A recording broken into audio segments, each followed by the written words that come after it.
हाँ दोस्तों। दोस्तों, क्या आपको पता है सबसे ज़्यादा घोटालों वाली पार्टी कौन सी है?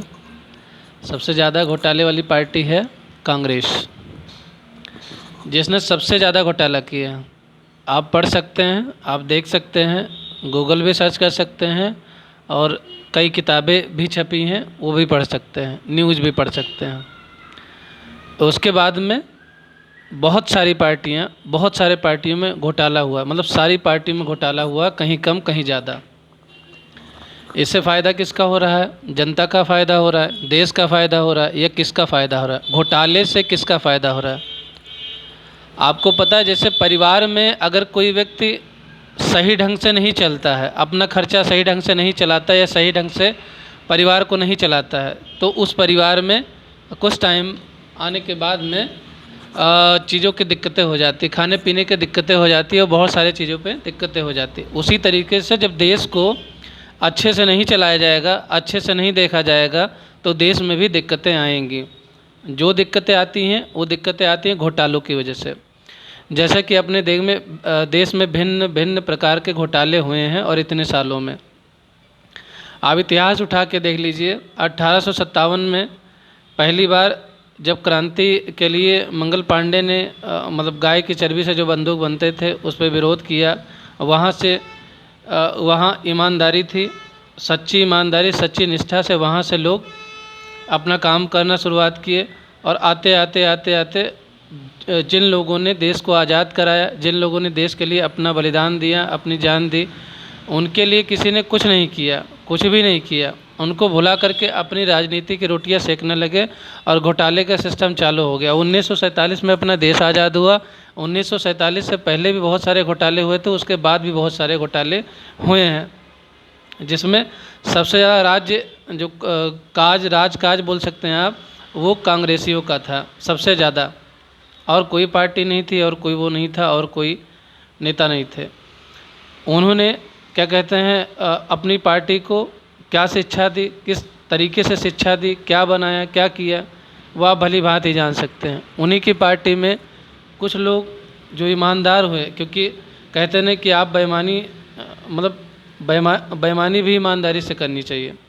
तो जिन लोगों ने बेईमानी भी की, उसमें थोड़े थोड़े जो अच्छे व्यक्तित्व के थे, अच्छे लोग थे, उन्होंने अपना अच्छा योगदान दिया और अच्छे से काम किया, जिसकी वजह से अपना भारत आज यहाँ तक पहुँचा है। अगर वो घोटाले ना हुए होते, अगर वो चीज़ें ना हुई होती, तो अपना भारत आज और भी आगे जाता, शायद बहुत आगे जाता, और अपना भारत अखंड भारत होता। क्योंकि अपने भारत के टुकड़े किए गए, अपने भारत के कुछ अंश लोगों में दान दिए गए, लोगों में या लड़ाइयों में हार गए या लोगों में दान दिया गया कुछ अंश भारत का, तो इस वजह से अपना भारत खंडित हुआ। उसके बाद में दूसरी पॉइंट पे आ जाते हैं कि आज की डेट में, आज के सिनेरियो में जैसा कि चल रहा है, आप लोग देख रहे होंगे, जातिवाद का नफरत पूरे समाज में, पूरी दुनिया में घोला जा रहा है। और कह रहे हैं, वेदों को गाली दे रहे हैं, पुराणों को गाली दे रहे हैं, और इन लोगों को उल्टा सीधा बातें बना करके, सुना करके, जनता को भड़का करके, जनता के बीच में भ्रम फैला करके, उल्टी सीधी बातें फैला करके, लोगों को गुमराह करके और नफ़रत की राजनीति कर रहे हैं। नफ़रत की राजनीति में सबसे पहले तो मैं ये कहूँगा कि आप सब लोग, जितने भी लोग हैं, अब तो पढ़ाई ज़्यादातर लोगों तक पहुंच चुकी है, सबके हाथ में लगभग मोबाइल रहता है, एंड्रॉयड मोबाइल, स्मार्टफोन सबके पास लगभग रहता है, ठीक है। तो सबसे पहले तो आप उस सच को जान लिया करें। जैसे कोई भी चीज़ें आए, उथल पुथल हो, तो आप उसकी सच्चाई जान लिया करें। फिर उसके बाद किस नेता ने कितना अच्छा काम किया, कितना बुरा काम किया, वो भी डेटा आ जाता है, वो भी डेटा देख लीजिए। और फिर अपने आसपास के लोगों में जानकारी ले लीजिए कि कौन सा नेता कैसा काम कर रहा है, उसको दोबारा रखने लायक है कि नहीं है, दोबारा उसको चुनने लायक है कि नहीं है। तो वो चीज़ें ध्यान से देखते हुए आप अपना डिसीजन नेक्स्ट टाइम से बना सकते हैं किस तरीके से। जैसे ही आप अभी समाज में आप स्वामी प्रसाद मौर्य को ले लीजिए, उन्होंने जहर उगल दिया, अपना काम ख़त्म कर दिया। अब उसके पक्ष विपक्ष हो रहे हैं, जिसके चलते हुए रामचरितमानस को भी जला दिया गया, उसकी प्रतियां जलाई गई, रास्ते में, रोड पे, चौराहे पे कुछ बुद्धिजीवी लोगों ने जलाया। आप ये नहीं समझ पा रहे हो। अभी मैंने देखा है 3 वीडियो देखी है अलग अलग तरीके के एपी के। एक तो कह रहे हैं कि यादव होते हैं शूद्र, यादव को शूद्र बताया, सिंह को शूद्र बताया। उसके उसके बाद एक वीडियो में आया कि उसी वीडियो में कह रहे हैं कि मतलब कई सारे वीडियो इस पे बने, आप भी देख सकते हैं। नेशनल लीडर के जितने भी वीडियो ज़्यादातर उसमें देखेंगे तो आपको समझ में आ जाएगा। तो क्या कहते हैं, उसमें क्या हुआ कि उन्होंने लिख दिया कि क्या कहते हैं, यादव और सिंह शूद्र होते हैं, उनका बयान है। और स्वामी प्रसाद मौर्य कह रहे मैं भी शूद्र हूँ, जबकि रामचरितमानस कह रही है कि रामचरितमानस में किसी भी नीच जाति का अपमान नहीं हुआ है और कोई जाति थी नहीं। आप कोई ग्रंथ उठा के देख लीजिए, कोई भी ग्रंथ उठा के देख लीजिए, सब में यही लिखा हुआ है कि जातियाँ कर्म के आधार पर बांटी गई हैं, न कि धर्म के आधार पे, कर्म के आधार पे बांटी गई हैं। मतलब कोई भी छोटा व्यक्ति बड़ा हो सकता है, छोटा हो सकता है, कुछ भी हो सकता है, वो कुछ भी बन सकता है। ब्राह्मण शूद्र बन सकता है, शूद्र ब्राह्मण बन सकता है, हमेशा मतलब इधर उधर हो सकते हैं, अपने कर्मों के हिसाब से आपस में सब लोग कर सकते हैं, उसमें कोई ऐसा प्रावधान नहीं। वो तो बाबा साहब आए तो उन्होंने ठप्पा मार दिया कि अब जनरल SC ST OBC अलग अलग कैटेगरी में डिवाइड कर दिया। वो तो बाबा साहब के देन है, वो उनसे सवाल नहीं करते, उनसे नहीं पूछते, उनकी तो पूजा करते हैं। और ये भी इतिहास रहा है कि जिसकी मदद करी है, जिन लोगों की मदद करी है, उन्हीं के पीठ में खंजर भोंका गया है। जो किसी की भी हेल्प करता है, किसी की भी मदद करता है, बाद में वही दुश्मन हो जाता है, वही एंटी पार्टी हो जाता है। ये आप अपने दुनिया में, अपने समाज के बीच में देख सकते हैं। आप किसी की भी मदद करके देख लीजिए, कितना भी आप उसके लिए जान न्यौछावर कर दीजिए, बाद में वो आपको दुश्मन बन के खड़ा हो जाता है। ऐसे बहुत सारे लोग हैं। वो जैसे होता नहीं कि जब तक आप उनके साथ में सब अच्छा अच्छा अच्छा अच्छा ठीक है, फ़ायदा आपका उठा रहे, जब आप देखेंगे कि कोई भी चीज़ आपसे हुई जाने में अनजाने में कैसे भी, तो वो आपको माफ़ नहीं करेंगे, वो आपको सीधा बुरा बना देंगे कि आप बुरे हैं, आप ये हैं, आप वो हैं, आप वो हैं। आपको ये नहीं सोचेंगे कि कैसे सिचुएशन थी, कैसे हालात थे, क्या था क्या नहीं था, ये सब कुछ नहीं देखना। उनको बस आपको गलत साबित करना है और गलत साबित कर के निकल जाएंगे। जैसे होता नहीं कि अगर बहुत सारे लोग होते हैं, जैसे चंद्रमा में पूरा चंद्रमा सफ़ेद है, वो किसी को नहीं दिखता, मगर दाग पहले दिख जाता है। चंद्रमा का दाग जो होता है वो सबसे पहले लोगों को दिख जाता है। उसी तरीके से लोग अच्छाइयाँ नहीं देखते, बुराइयों में ज़्यादा ध्यान देते हैं और बुराइयाँ ढूंढते रहते हैं, बुराइयों को ही अपना बनाते हैं, बुराइयों को ही अच्छा मानते हैं। इस तरीके से अपना समाज दूषित हो रहा है और अपने समाज में अलग अलग बुराइयाँ फैल रही हैं और बहुत ज़्यादा समाज अपना मुद्दों से भटक रहा है, रास्ते से भटक रहा है। लोगों का बच्चों का काम है पढ़ना अच्छे तरीके से, जो नौजवान हैं उनका काम है पढ़ना लिखना, अच्छे से अपना काम करना। जो घर के बड़े लोग हैं, परिवार को संभालना, उसका उत्तरदायित्व निभाना, अच्छी चीज़ें करना, एक रिस्पॉन्सिबिलिटी अपनी पूरा करना। अलग अलग लोगों को अलग अलग काम जो दिया गया है वो अपना काम कर सकते हैं अच्छे तरीके से, अच्छे ढंग से, मगर नहीं, इसमें किसी का मन नहीं लगता है। लोगों में बुराइयां ढूंढने में ज़्यादा इंटरेस्ट रखते हैं, लोग को बुरा बनाने में ज़्यादा इंटरेस्ट रखते हैं, परपंच करने में ज़्यादा इंटरेस्ट रखते हैं, इधर उधर की बातें करने में ज़्यादा इंटरेस्ट रखते हैं। ये सब चीज़ें में मौज आता है, मज़ा आता है। और उसी तरीके से आप किसी की बात कर लीजिए, जैसा कि मैं अभी थोड़ी देर पहले बोला कि यादव को उन्होंने बोला कि शूद्र हैं, अखिलेश यादव ने सिंह को बोला कि शूद्र हैं।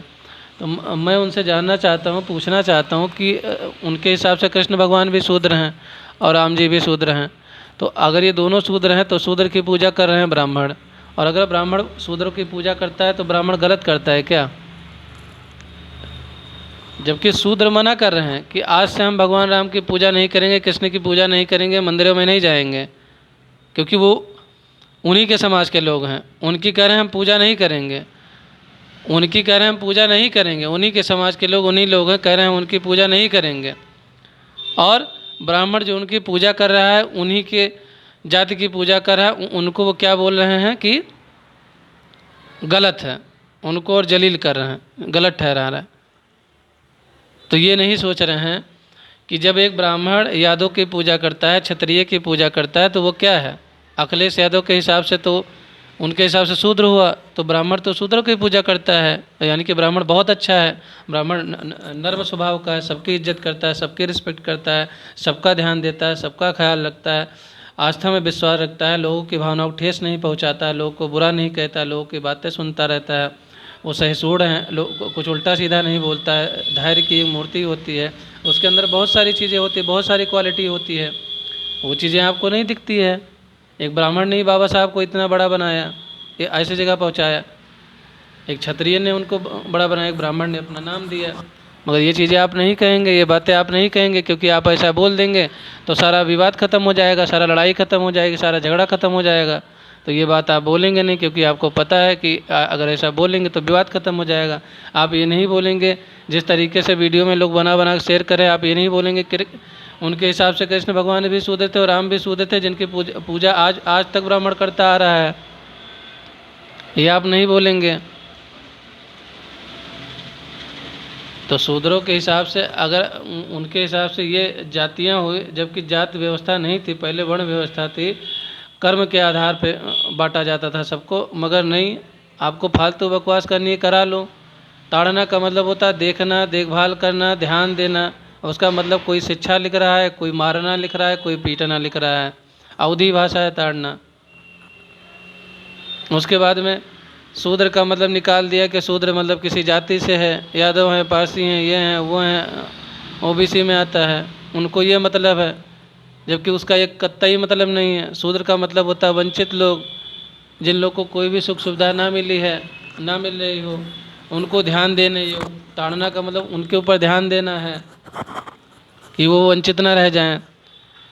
फिर कुछ लोग वीडियो बनाए कि तुलसीदास जी नारियों की इज्जत नहीं किए, तो उनसे पूछ लेना तुलसीदास का नाम क्या है असली, पहले ये पूछ लेना उसी टाइम पे, तो बता तो पाएंगे नहीं 100%।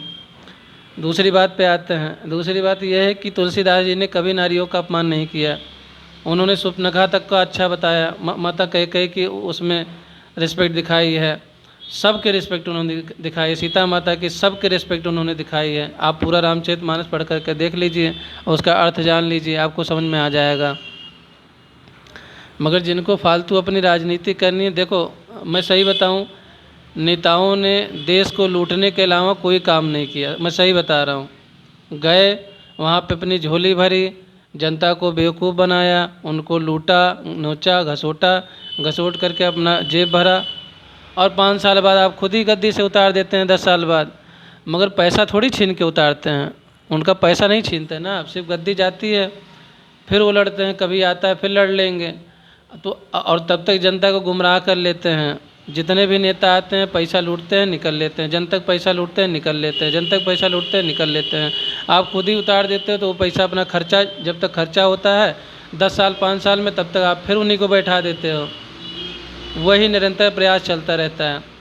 हर नेता आता है, भैया हम गरीबी दूर करेंगे, ये करेंगे, वो करेंगे। मैं कह रहा हूँ कि जो आप टैक्स दे रहे हो, आप जितनी चीज़ें आप मत दो, कुछ भी मत करो, आप वो चीज़ें अपने लोगों में लगाओ, अपने भाई आपस में बांट लो कि लो भैया तुम्हारे पास पैसा कम है, हम तुमको दे रहे हैं, हमारे पास कम है, तुम हमको दो। आपस में इतना प्यार मोहब्बत ले आओ ना कि एक दूसरे का ही सपोर्ट तुम लोग खुद ही कर दो। मैं टैक्स की बात इसलिए कह रहा हूँ, कोई उसमें विरोध में ना निकाले, क्योंकि जब नेता जनता ख्याल नहीं रख पा रहे हैं तो फिर किसी न किसी को तो रखना ही पड़ेगा। उनको अगर रोज़गार नहीं मिल रहा है, कुछ भी नहीं मिल रहा है, मेरे हिसाब से अलग अलग राज्य होना चाहिए। अलग अलग मतलब राज्य हैं पहले से भी, मगर एक राज्य का कमांड उन्हीं लोग को सौंपना चाहिए। एक लोग का सौंप करके उन्हीं में, मतलब केंद्र तक नहीं जाना चाहिए, वो उन्हीं तक से सिमट करके और उनमें ये रिस्पॉन्सिबिलिटी देनी चाहिए कि आपके, मान लीजिए फॉर एग्जांपल उत्तर प्रदेश या छोटे छोटे ज़िले से लिया जाए कि मान लीजिए कोई ज़िला है, गोंडा ज़िला मान लीजिए, आप गोंडा ले लिए। अब गोंडा में जितने भी लोग नौकरी देने वाले हैं, सबको आप नौकरी देने की जिम्मेदारी आपकी। आप नौकरी देंगे, सबको नौकरी दें। जो रोज़गार के लिए रोज़गार देंगे, जो क्या कहते हैं अपना रोज़गार स्टार्ट करना चाहता है वो अपना कर सकता है, बिजनेस कर सकता है, और जो रोज़गार चाहते हैं उनको रोज़गार मिलना चाहिए। जैसे कि आपने शादी की उम्र डिसाइड कर रखी है सरकार ने, उसी तरीके से रोज़गार की उम्र डिसाइड कर दीजिए, उनको रोज़गार दे दीजिए। समझ रहे हैं? ताकि कोई भी भूखा ना रहे, कोई भी इधर उधर ना भटके पैसे के चक्कर में, मजबूरी के चक्कर में। क्यों आपका उत्तरदायित्व क्यों बनता है? क्योंकि आप टैक्स ले रहे हो, तो आपको जॉब देने की भी जिम्मेदारी आप ही की है। आप उनको जॉब दीजिए, नौकरी दीजिए, आप सरकारी दीजिए, प्राइवेट दीजिए, कुछ भी दीजिए, आपकी रिस्पॉन्सिबिलिटी है कि आप उनको नौकरी दीजिए, हर हाल में दीजिए। किसी भी घर में कोई भी भूखा नहीं रहना चाहिए, आपकी टोटली रिस्पॉन्सिबिलिटी है। ठीक, जातिवाद पे आप चीज़ें ख़त्म कर दीजिए, जनसंख्या नियंत्रण कानून ले आइए, जनसंख्या पे रोक लगा दीजिए, ऑटोमेटिक सारी चीज़ें धीरे धीरे सुधर जाएंगी 2 साल में, 4 साल में, 5 साल में। उसके बाद में सबको रोज़गार दीजिए, जो अपना बिजनेस करना चाहता है उसको पैसा दीजिए सही तरीके से। मैं सही बताऊं, अगर आप ये बोलेंगे कि हमारे मुद्रा लोन चल रहे हैं, ये लोन चल रहे हैं, वो लोन चल रहे हैं, पैसा नहीं मिलता वहाँ पे, पैसा बिल्कुल नहीं मिलता। जब लोग जाते हैं दर दर, जिनका सही होगा, जिनके पास बहुत पैसा होगा ऑलरेडी, उनको पैसा देते हैं, जिनके पास पैसा नहीं होगा उनको पैसा नहीं देंगे, उनको दौड़ा करके भगा देंगे, भगो यहाँ आपका काम नहीं होगा। तो जितनी भी सरकार की सुविधाएं या बहुत सारी चीज़ें जो हैं उनमें निचले स्तर पे बहुत सारी धांधलीबाजी हो रही है, जिसकी वजह से आम जनता तक चीज़ें पहुंच नहीं पा रही, लोगों पे वो चीज़ें पहुंच नहीं पा रही है। खैर इससे नेताओं से कोई मतलब नहीं है कि गरीब का क्या हो रहा है और लोग क्या खा रहे हैं, कैसे जी रहे हैं, इससे किसी भी नेता का कोई लेना देना नहीं है, दूर दूर तक कोई वास्तव सरोकार नहीं है। उनको मतलब है धर्म के नाम पे राजनीति, जाति के नाम पे राजनीति, जो कि जनता चूतिया बन बन करके उन लोगों के पीछे घूम रही है, टहल रही है, फिर किसी न किसी को जिता देती है, फिर वही ले आती है, फिर वही काम कर देती है। मेरे हिसाब से कांग्रेस को कभी नहीं आना चाहिए वापस सत्ता में, मेरे हिसाब से। जिस तरीके से मैंने उनके काम देखे हैं, बहुत सारी चीज़ें देखी हैं, उस तरीके से कोई अच्छा नेता चुने, आम लोगों में से जाए। मैं किसी को नहीं बोल रहा हूँ, किसी पार्टी को नहीं बोल रहा हूँ, मैं ऐसा चाहता हूँ कि कोई ऐसा नेता चुना जाए जो आम लोग के बीच में से निकाला जाए, हम ही लोग के बीच में से एक नेता निकाला जाए और उसको गद्दी पे बैठाया जाए कि अब आप काम करिए और भ्रष्ट आप बिल्कुल नहीं रहेंगे, चोरी चमारी भ्रष्टाचार को आप बिल्कुल ख़त्म कर देंगे और अपने उसको देखिए, कस्बे को देखिए, अपने प्रदेश को देखिए और अच्छे से काम करिए, उनको नौकरी दीजिए, उनको रोज़गार दीजिए, अपना पेट मत भरिए। जैसे मान लीजिए जय शाह को उनको अमित शाह के बेटे जय शाह को बीसीसीआई अध्यक्ष बनाया गया, ये गलत है, क्योंकि आपको अध्यक्ष किसी दूसरे इंसान को बनाना चाहिए, मगर आपने बनाया, ये चीज़ें गलत है। ऐसे बहुत सारे लोग हैं, मान लीजिए राहुल गांधी को कांग्रेस का जो भी बना रहे हैं, ये जो भी कर रहे हैं, टहल रहे हैं, ये भी चीज़ें गलत है। जो लोग समझदार हों, जो जिनको लगता हो कि हाँ ये बनने लायक हैं आप ही के पार्टी में से, जो लगता है कि हाँ ईमानदारी से काम करेंगे, निष्ठापूर्ण काम करेंगे, कोई वाद विवाद नहीं करेंगे, कोई मतभेद नहीं करेंगे, धर्म निरपेक्ष रहेंगे, कोई चीज़ें सब कुछ ये सही करेंगे, उनको आप बना दीजिए, ठीक। इसी तरीके से किसी भी पार्टी में कोई नेता जिसको लगे कि हाँ साफ़ सुथरा है उसको बनाइए, जिसको लगे कि हाँ लोग के लिए काम करें, जिसको अच्छा काम करे, जनता के लिए काम करे, जो जनता की भलाई का काम कर सके, जनता के लिए काम कर सके। तो चीज़ें कहीं ना कहीं गलत है, गड़बड़ है। मैं देख रहा हूँ देश में इतने दंगा फसाद फैल रहे हैं, उल्टा सीधा भाषण हो रहा है, उल्टी सीधी चीज़ें बताई जा रही है, फिर भी कोई एक्शन कहीं कोई नहीं लेता है। राम राज चल रहा है, जंगल राज चल रहा है, कोई समझ में नहीं आ रहा क्या कर रहा है क्या नहीं कर रहा है। स्वामी प्रसाद मौर्य बयान देने के बाद में जब उन्होंने लोगों को भड़काने काम किया, अभी तक जेल नहीं गए और टहल रहे हैं, और तो और उनको इनाम मिल गया है। अभी ये कोई छोटा लोग होता, कोई आम जनता होती, अभी तक जेल चले जाते, मगर वो नहीं गए। क्यों नहीं गए, वो तो ये लोग जानेंगे क्यों नहीं गए। फिर मुझे गुस्सा लगती है धर्म गुरुओं पे, जो धर्म गुरु आ जाते हैं और डायलॉग मारते हैं कि हम 20 लाख देंगे, 21 लाख देंगे, 50 लाख देंगे, इनका सर काटो, इनका सर काटो। तो तुम आदमी हो कि पैजामा हो? आप गुरु हैं, धर्म गुरु हैं, आपके धर्म में ही लिखा हुआ है कि आप लोगों को समान भाव से देखेंगे, लोगों की रक्षा करेंगे, लोगों को सिखाएंगे, उनको एक मार्ग दिखाएंगे, उनको रास्ता बताएंगे। आप चोर जल्लाद हैं क्या कि आप इस तरीके से भाषा का प्रयोग कर रहे हैं? आप ऐसी भाषा का प्रयोग मत करिए ना। कोई अगर कह रहा है, जैसे मान लीजिए रामचरितमानस पे स्वामी प्रसाद मौर्य ने कुछ भी बोला, तो ठीक है, उनको आप बताइए कि अपनी भाषा सुधारें, कानून व्यवस्था से बोलिए, उनको एक सिस्टमेटिक रूप से चीज़ें समझाइए। मगर आप कह रहे हैं हम राजू दास महंत करके कोई हैं, वो कह रहे हैं हम उनका मतलब जो काटेगा सर उसको 21 लाख देंगे। ये चीज़ें गलत है, बिल्कुल गलत है। कोई अभद्र टिप्पणी कर देता है, गलत कर देता है, कोई ऐसे करता है हम 50 लाख डाल देंगे, उसको समझाओ कि अभद्र टिप्पणी मत करो, इनाम मत रखो, जनता से आग्रह करो कि उनको 100 जूते मारें, जो ऐसी गलत बातें बोले उनको 100 जूते मारें। जूते मार मार के भी मार सकते हैं। तो ऐसे मत बोलो कि 21 लाख का इनाम, जीभ काटे सर काटे, ये नहीं, ऐसी गतिविधियाँ नहीं होनी चाहिए, ऐसी चीज़ें बिल्कुल नहीं होनी चाहिए।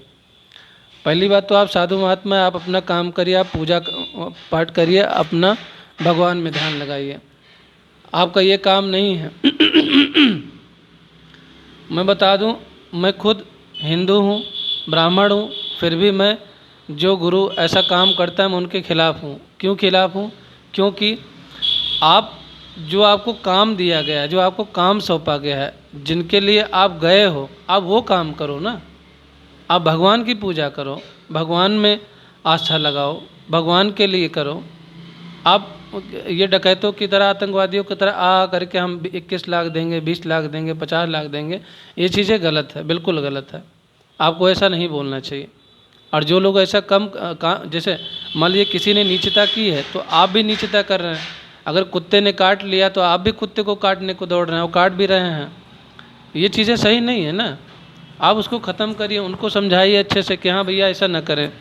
उसके लिए बहुत सारी चीज़ें हैं, बहुत सारे सिस्टम हैं, उसे समझा सकते हैं। मगर नहीं, गला काट दो, ये कर दो, वो कर दो। आपका काम है पूजा पाठ करना।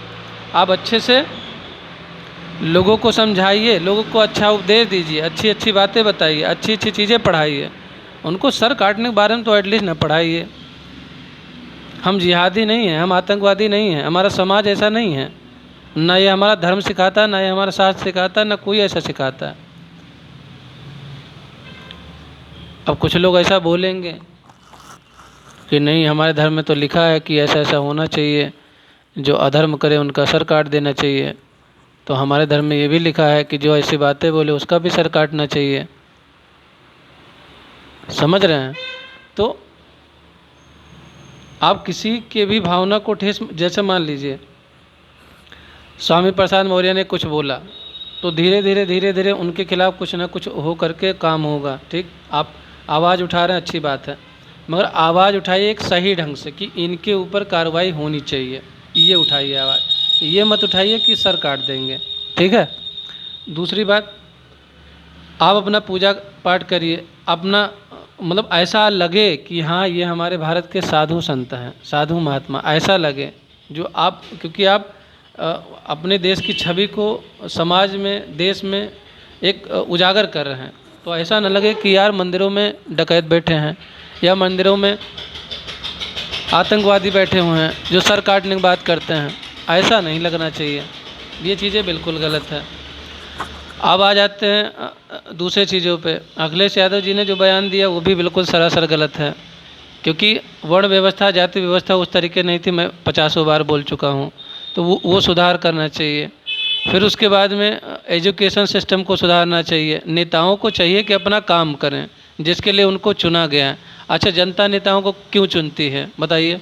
क्या क्या मुद्दे, जब जनता वोट मांगने आते हैं तो क्या क्या मुद्दे होते हैं उनके? नेता जब वोट मांगने आते हैं तो उनके मुद्दे होते हैं, हम महंगाई कम करेंगे, हम लोगों को रोज़गार दिलाएंगे, हम लोगों को अच्छी जीवन शैली देंगे, हम लोगों के लिए सड़कें बनाएंगे, मकान बनाएंगे, हम लोग के रोज़गार की बात करेंगे, हम लोग को बिजनेस, अच्छा बिजनेस कराएंगे, हम अपने हिंदुस्तान को आगे बढ़ाएंगे, हम अपने घर के बेटों बेटियों सबको रोज़गार देंगे और बहुत सारी सुविधाएं जो भी सरकार की तरफ से होती है वो प्रोवाइड कराएंगे, सबको एक समान भाव से देखेंगे, सबको एक साथ लेके चलने का प्रयास करेंगे, सबका साथ सबका विकास होगा, ये बताते हैं।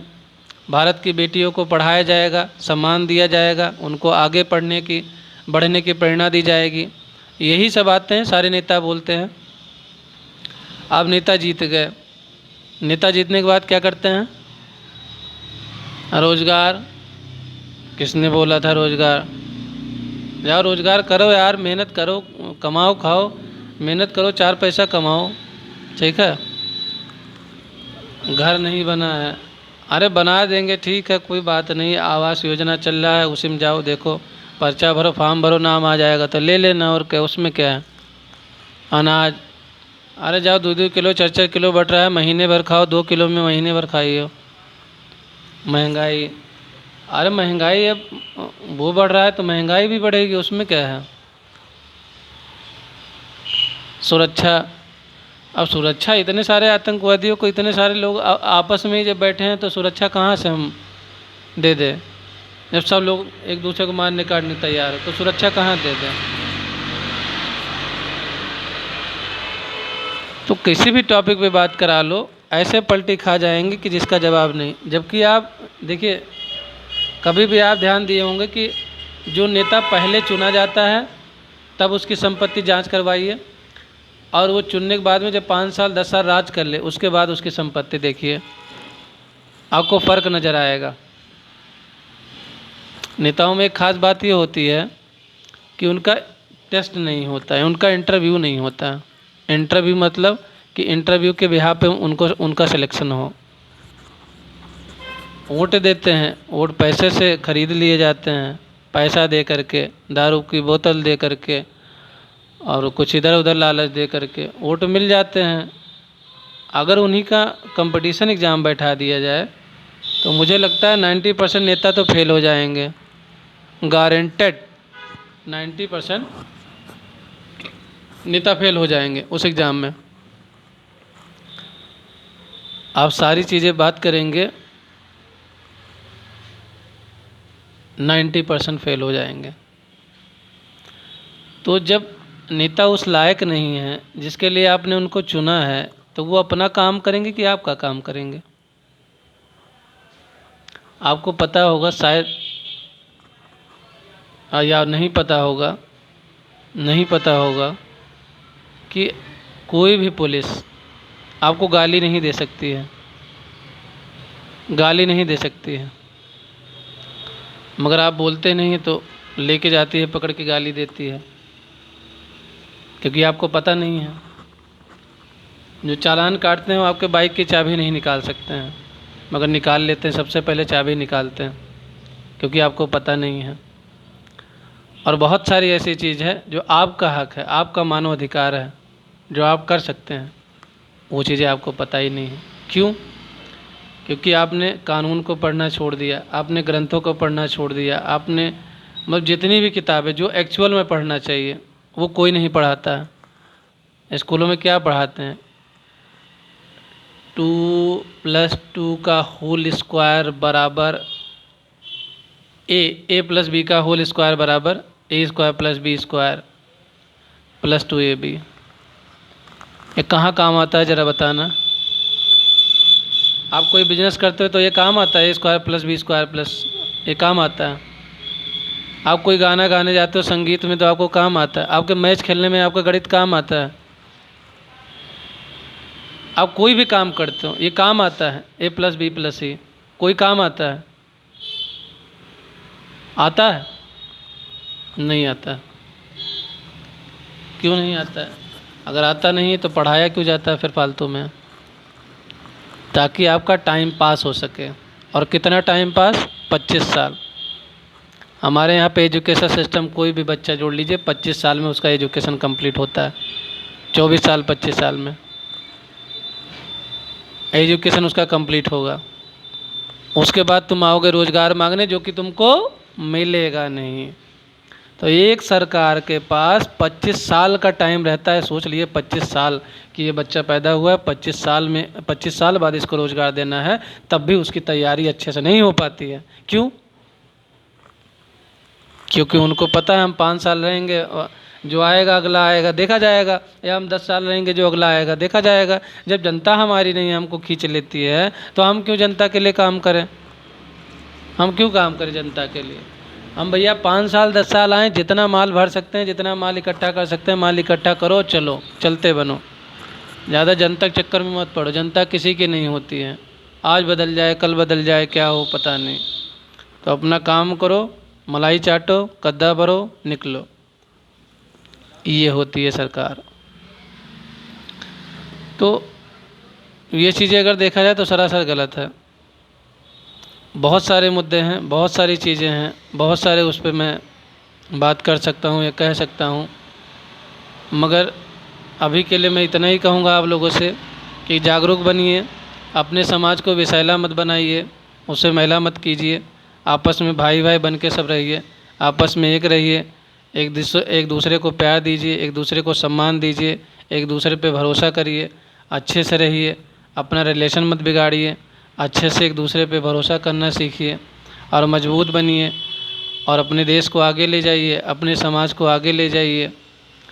और जो भी भाई बंधु जो भी हमारा वीडियो देख रहे हों, और प्लीज़ अगर हमारी बातें कुछ भी अच्छी लगती हैं तो आप हमें फॉलो करें, हमें सब्सक्राइब करें और अपना प्यार हमको देते रहें, ताकि हम आपके लिए अच्छी अच्छी बातें कर सकें और कुछ चीज़ें नया कुछ ला सकें। जैसा कि हम अभी कुछ दिनों में करने वाले हैं, हम ऑनलाइन क्लास स्टार्ट करेंगे जो कि एकदम मुफ्त होगा, एकदम फ्री होगा बच्चों के लिए।